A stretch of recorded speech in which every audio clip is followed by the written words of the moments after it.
Hello and welcome. I'm Ramesh Ramachandran and this is Voice of the Global South.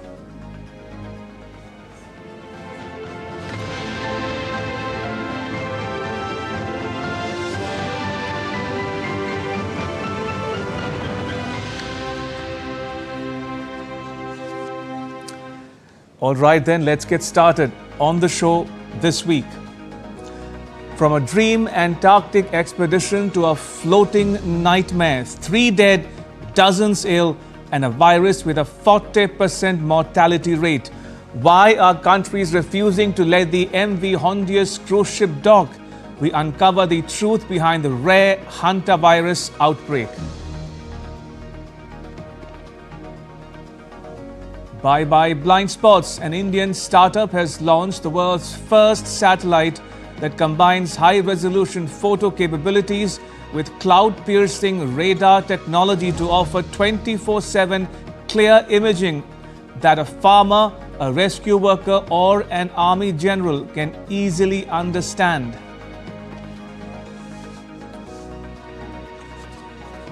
And Russia is investing $25 billion into a vaccine against, take a guess, aging. We explore President Putin's quest for longevity and the signs that could change humanity or the face of power forever.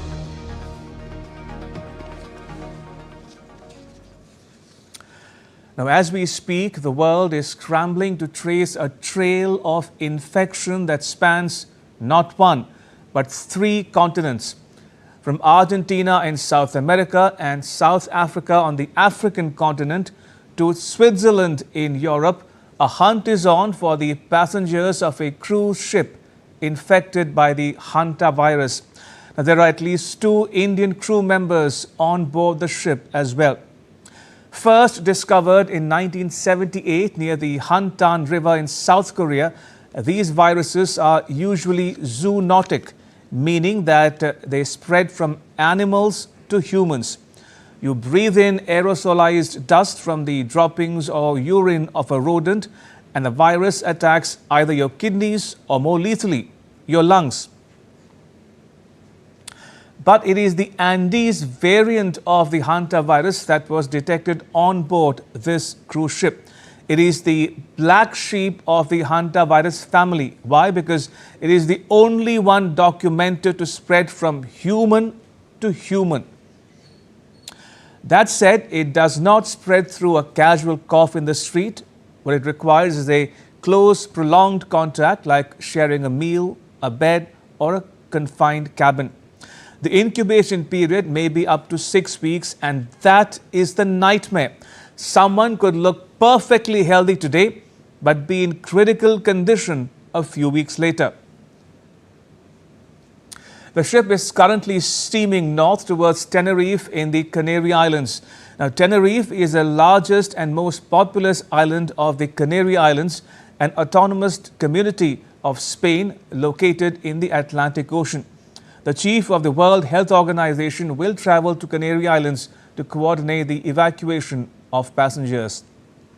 As Abhishek Bose reports, the Hantavirus outbreak is a chilling reminder that in our hyper-connected world, a mouse in a South American forest can, within weeks, bring the entire international travel industry to a standstill.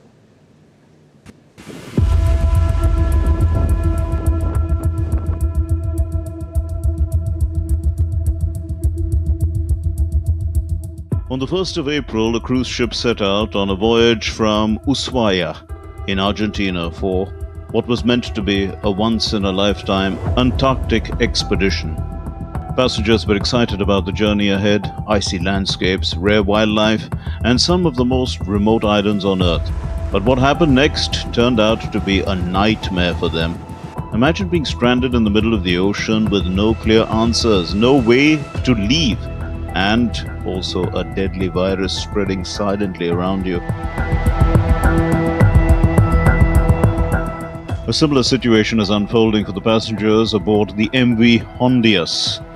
The cruise ship is making global headlines for a rare virus outbreak. Today, it has become a global health concern. And as the situation continues to unfold, several questions are being asked. Why are countries refusing to let the ship dock? Is this outbreak something that could spread further? And is this in any way similar to what the world saw during COVID-19? The MV Hantavirus was on a planned route across the Atlantic. On board were about 150 people from 15 countries. Many of them were from the UK, the United States, Spain, and the Netherlands. Most of the crew were from the Philippines. For weeks, the journey went as expected. Then people started falling sick one by one. A rare Hantavirus outbreak has already claimed the lives of 3 passengers, and many have taken ill. The ship, which had been crossing the Atlantic, is currently isolated off Cape Verde. Those who died include a Dutch couple and a German national. The Dutch couple had traveled across South America before boarding the ship. The husband fell ill on the 6th of April and died 5 days later. His body remained on board for nearly 2 weeks before being removed at St. Helena. The wife died a day after being taken to hospital in Johannesburg, South Africa. A German passenger developed fever and pneumonia and died on the 2nd of May. Her body remains on board. A British passenger was evacuated to South Africa and is currently in intensive care. Several others, including crew members, have shown symptoms of Hantavirus infection. Passengers were instructed to remain inside their cabins as the situation worsened. Disinfection measures were put in place and medical teams began monitoring everyone on board. And as a precaution, passengers have been asked to remain in their cabins while disinfection and other public health measures are carried out. Medical teams from Cabo Verde are providing support on board the ship. For those on board, the uncertainty has been overwhelming. I normally wouldn't make a video like this, but I feel like I need to say something, so I wrote a few things down. I am currently on board the MV Hantavirus, and what's happening right now is very real for all of us here. We're not just a story. We're not just headlines. We're people. People with families, with lives, with people waiting for us at home. There's a lot of uncertainty, and that's the hardest part. All we want right now is to feel safe, to have clarity, and to get home. So if you're seeing coverage about this, just remember that there are real people behind it, and that this isn't something happening somewhere far away. It's happening to us right now. As the number of cases grew, certain questions became critical. What is it about the Hantavirus that it has turned a luxury expedition into a medical emergency? And why are countries not allowing the ship to dock? Hantavirus, though rare, can be highly lethal, with a mortality rate of up to 40%. More importantly, tests have confirmed the Andes strain. This is the only variant known to spread between humans, though this is rare and requires close contact. Just to also be clear that usually the hantaviruses most often are not usually spread human to human. Most of the viruses, I'll clarify now. So most of the viruses are normally transmitted through rodent droppings and it's usually in specific kinds of environments. There is a less common variant that occurs in South America that is associated with human-to-human transmission. It is a concerning event, unfortunately, for the people who are on this cruise ship, and we know that cruise ships and other events where we pack a lot of people into small places, that they always have the risk of human-to-human transmission of different pathogens, and hantavirus, I guess, needs to be added to the list of something that people could potentially get on a cruise ship. Cape Verde refuses to let the vessel disembark passengers, leaving it anchored off its coast. At this point, comparisons are inevitable. Is this something like COVID-19? How does the hantavirus spread? As I mentioned, they get into humans through exposure to rodent excreta, to rodent urine or feces. And once they get in, they multiply in the bloodstream. But the organ that they really attack most aggressively is your heart and your lungs. And so we can see in hantaviruses that people develop a essentially a pneumonia or consolidation of fluid filling up in their lungs, and that can happen very rapidly. Let's listen to what the WHO said. The risk to general public is low. This is not a virus that spreads like flu or like COVID. It's quite different.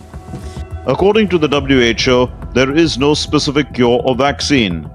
So right now, there aren't any specific treatments for hantavirus, but care is supportive.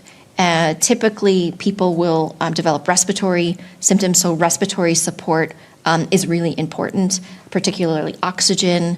Some require mechanical ventilation. This leads to another key question. How did the virus infect the ship? Investigations suggest that some passengers may have been infected before boarding, while others may have been exposed during excursions to remote islands where rodents are present. Limited human-to-human transmission is also being examined. The situation has drawn global attention, and passengers becoming trapped, combined with sudden deaths, has fueled speculation online. Could this be the start of a new pandemic threat? For now, experts say that the risk remains low, but the uncertainty persists. There has now been a major development. Spain has agreed to allow the ship to dock in the Canary Islands after request from the WHO and the European Union. But authorities in the Canary Islands have raised concerns, citing a lack of information to guarantee public safety. Despite objections, the ship is expected to sail through towards Spain, where passengers will be examined, treated, and repatriated under strict safety protocols. Meanwhile, contact tracing is underway. So contact tracing is initiated. So what will happen is the authorities in the countries will contact those who are on board. They will be asked to monitor their symptoms, and then they will follow up accordingly. Not just because you're on a plane doesn't mean that you have a high risk of exposure. So what they'll do is they'll look at high-risk contacts, low-risk contacts. For now, the passengers remain on board, isolated, waiting, and hoping to be rescued. But questions linger. When a crisis unfolds far from land, how prepared is the world to respond? Abhishek Bose for DD India.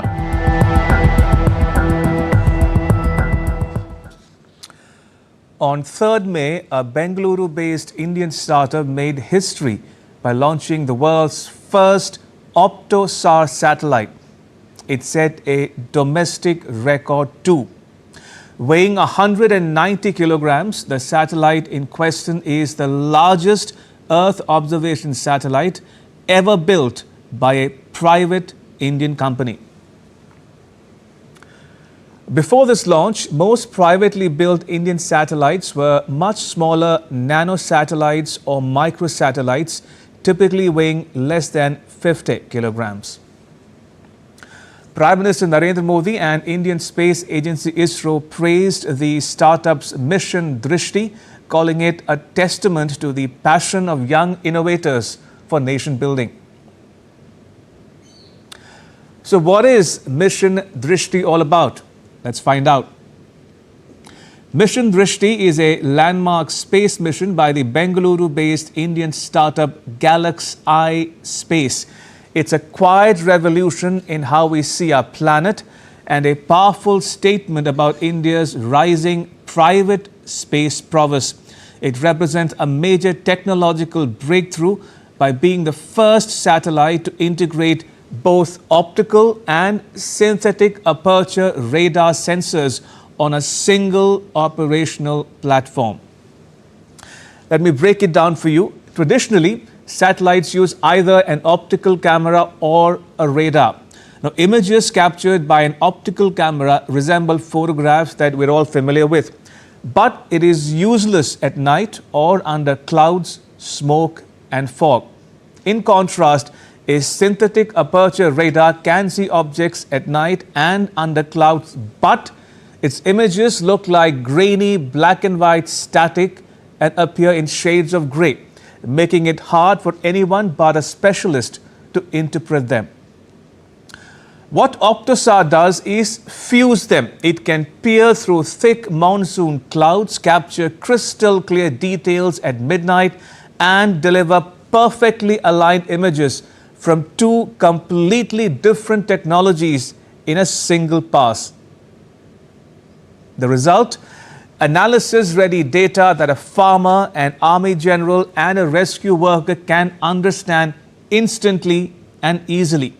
No waiting for the clouds to clear, no expert interpretation required, and no piecing together of data captured by separate satellites hours or days apart. So this is a global first. No other operational satellite has achieved this integrated capability in orbit yet.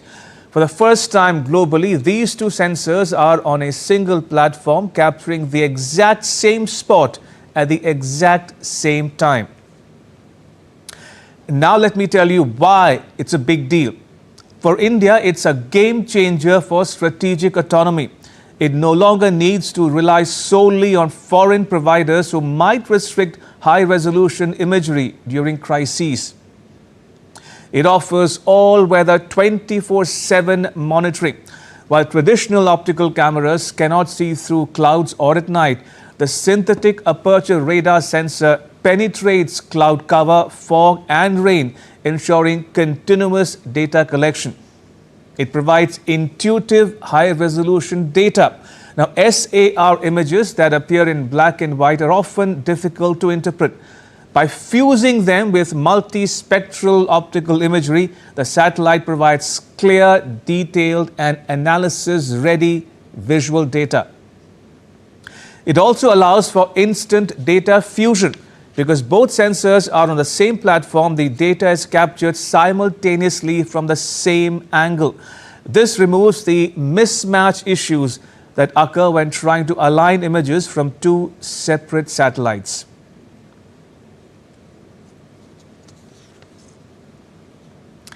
And what's more, it has strategic applications too. It enables persistent all-weather border surveillance, coastline monitoring, and intelligence. It's useful for monitoring floods, cyclones, or landslides when thick cloud cover usually renders optical satellites useless. It allows for uninterrupted crop tracking and health monitoring even during monsoons. In a tense geopolitical environment, sovereign control over such capabilities is priceless. So Mission Drishti is redefining the final frontier. The eyes in the sky are getting sharper, more persistent, and proudly Indian.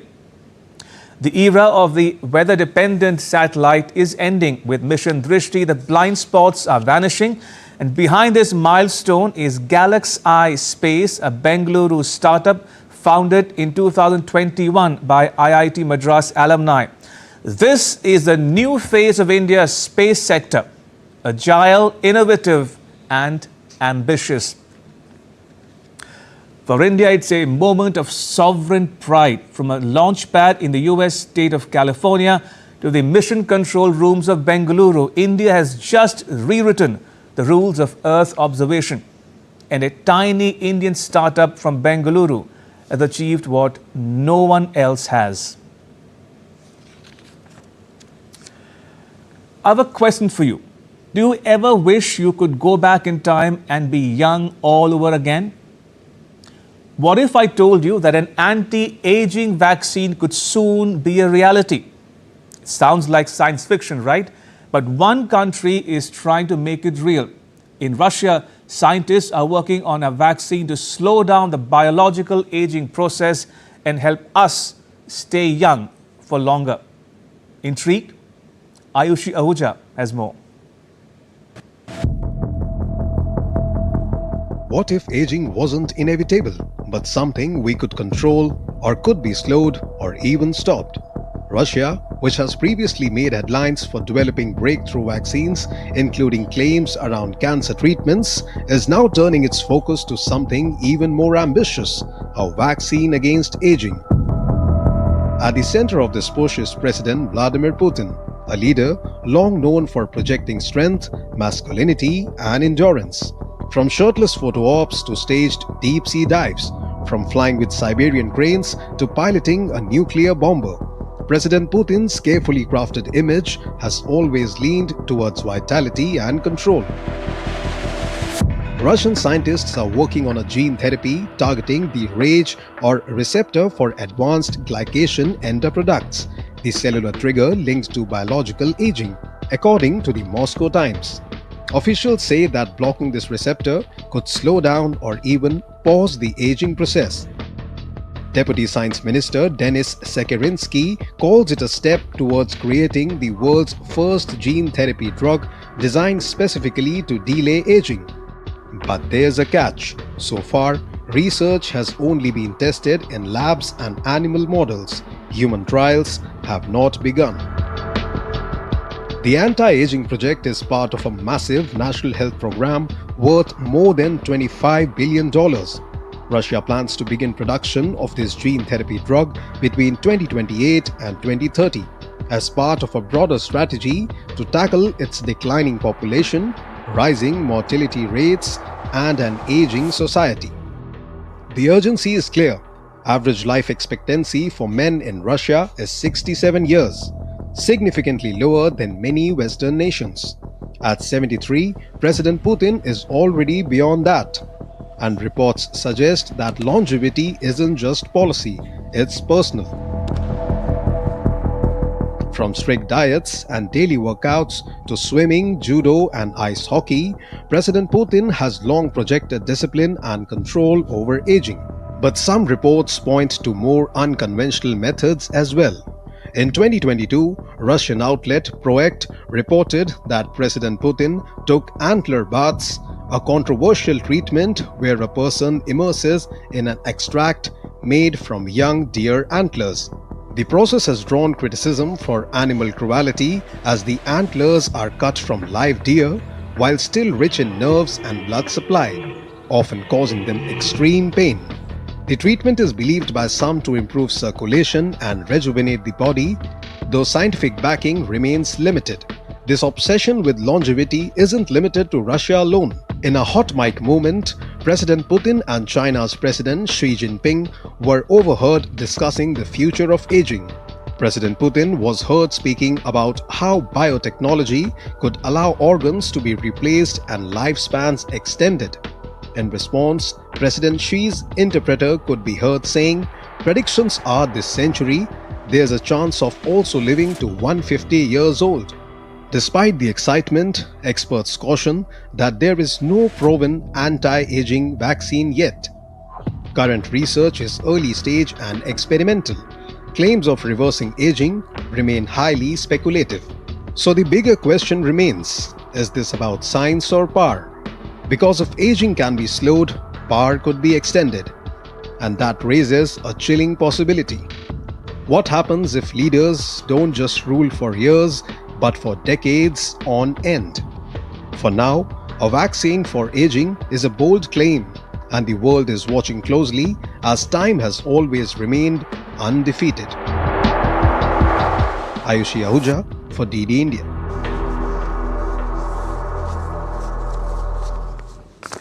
And with that, it's a wrap. Thanks for watching.